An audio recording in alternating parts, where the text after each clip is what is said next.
Wow. I mean, that game was wild. The Pittsburgh Steelers, Aaron Rodgers, like out-dueling Justin Fields. And yeah, Justin Fields dueled at least in the first half. Wow. I mean, that game, the one catch where it bounced off everyone's body. I mean, a 60-yard field goal. Football, we keep saying like football's back, baby. Football's back. I mean, like football is back. Football's back. I was like, who would have thought that the Steelers versus Jets was going to be like this exciting box office can't miss game? And it answered the call, man. It answered the call. Aaron Rodgers looked awesome, I think. 22 for 30, 24 yards, 8.1 yards per attempt, 4 touchdowns, 136.7 passer rating.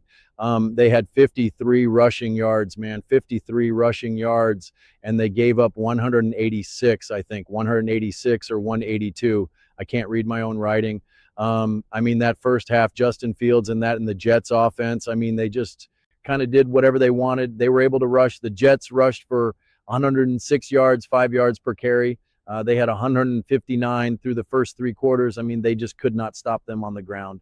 And credit to Justin Fields. He made some beautiful throws and looked really good. But in the second half, finally, the Steelers were like, okay, enough of this. And they were able to contain him, slow him down significantly. Aaron Rodgers in the first half, 11 for 14, 159 yards, 11 yards per attempt, 2 touchdowns. I mean, yeah, it was interesting. You could see the situational football by Aaron Rodgers and the Steelers and some beautiful play calling. I mean, beautiful play calling by the Steelers. And, you know, they were kind of talking about that through the broadcast, just that, you know, how connected Aaron Rodgers has been with the coaching staff, which is obviously really important. Great to see. But the one touchdown to go up 26-24. Then you have the special teams fumble, and then a 2 play down drive with a gorgeous off your back foot throwing, you know, falling down by Aaron Rodgers. I mean, this is why I don't care about games when they're like, oh, you have to throw over, you know, Aaron Rodgers hasn't thrown for over 300 yards since 1994. And it's just like, doesn't matter, right? Like I never care about those bottom line numbers unless it's like clearly this back and forth type thing. But like if he threw for an extra 60 yards, it doesn't mean that he has a great game. And now because he didn't even throw for 250 means it somehow wasn't a great game. I mean, he was making beautiful throws. He made a couple bad throws for sure. Had a couple throws that could have been picked off. I think Aaron is still getting to know what his abilities are right now. Like I will give someone like Aaron Rodgers right now the benefit of the doubt for some of those throws more so than I would give a Baker Mayfield, a Jalen Hurts, a Josh Allen, because they should know what their body is right now. They should know more firmly what they can and can't get away with.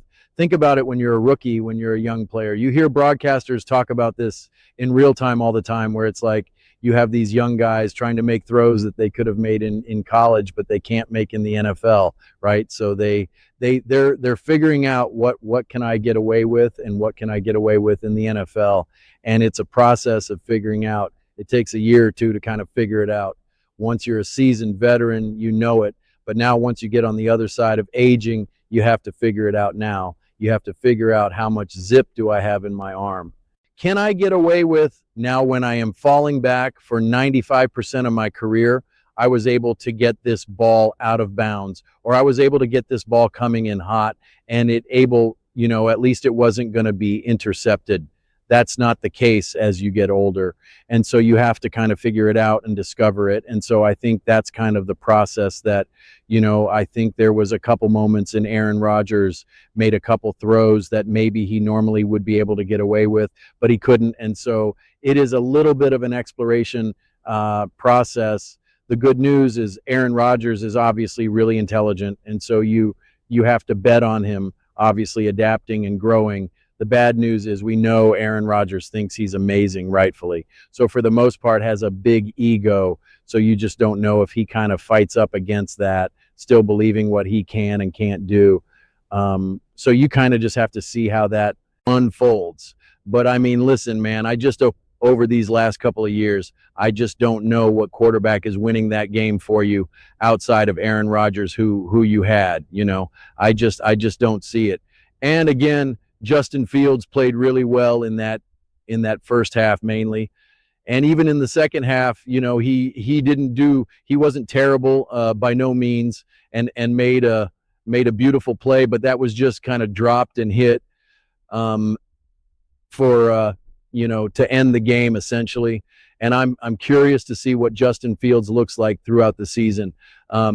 If this was more of a one-off, rising to the occasion revenge factor against the Pittsburgh Steelers, Jets going Allen, a little bit of an unknown of what Justin Fields, how an offense was going to look like with Justin Fields. So we'll see how the Steelers defense ages right now, because you would expect, I expected a significantly better defensive outing, honestly. That's what I was expecting Aaron Rodgers to play great and the Pittsburgh Steelers defense to really slow down Justin Fields. And like I said, that did not necessarily happen, but when they were getting gashed in the run game, it was just like the field was just then completely opened up for Justin Fields to kind of wheel and deal. And again, credit to the Jets for being able to take advantage of that. But yeah, man, this game, there are so many crazy games. I'm watching all these games at the same time, and I'd like to watch them on individual screens rather than do like all at once, because I take, I have all my notes and I actually want to actually understand what I'm seeing rather than just be like, yeah, I watched all the games, even though like I'm missing half the plays. And like a game like this is just like, it's so hard because I'm watching this game and I'm pausing it. And then I'm jumping to the Atlanta Falcons game because that's a tight game at the end. Like there was so many moments throughout the first batch of games where you're just like, oh my God, like where do my eyes go right now? And I actually paused the Steelers game for a big chunk so that I could be able to, catch up on it a little bit, because it was just can't miss TV. It just can't miss TV. And in a lot of ways, I'm watching this through both lens of the Jets and the Steelers. And I'm just like, whichever team loses, it is going to be the feeling of just like, here we go, man, no matter what. Even when we put our best foot forward, we're still coming up short. And again, it took a 60-60 yarder to win the game. But it's just, this is a stressful week one. I mean, seriously, it's exciting, and I think you should be excited if you're a Steelers fan or Jets fan, honestly. But you got to expect the defense to be better for Pittsburgh. You got to be better. You got to be better. You got to be better. You got to be better. I really did like the offense, but you got to get the run game going too. Like I said, 53 rushing yards. You can't expect Aaron Rodgers to be wheeling and dealing game in after game after game after game after game, drive after drive after drive. It's just it's going to be a tough season if that's the case. So still plenty to work on. Have to just see how the weeks keep on coming. But those are just my thoughts as I quickly try to rush through this so I can start watching the next batch of games. Let me know in the comments below. I read every single comment. It's whether you agree with me or disagree with me. Either way, let's get in some discussions. Let's get in some fights. But ultimately, let's just have some fun. And please do consider subscribing. We are building an amazing community here and absolutely love to see you part of it. I want to build something that we all generally feel connected to. Something that we're really excited to be part of. I think we're well on our way to doing it. And please don't forget to give this video a thumbs up, as it really does help the visibility and the algorithm. Thank you so much. See you next time.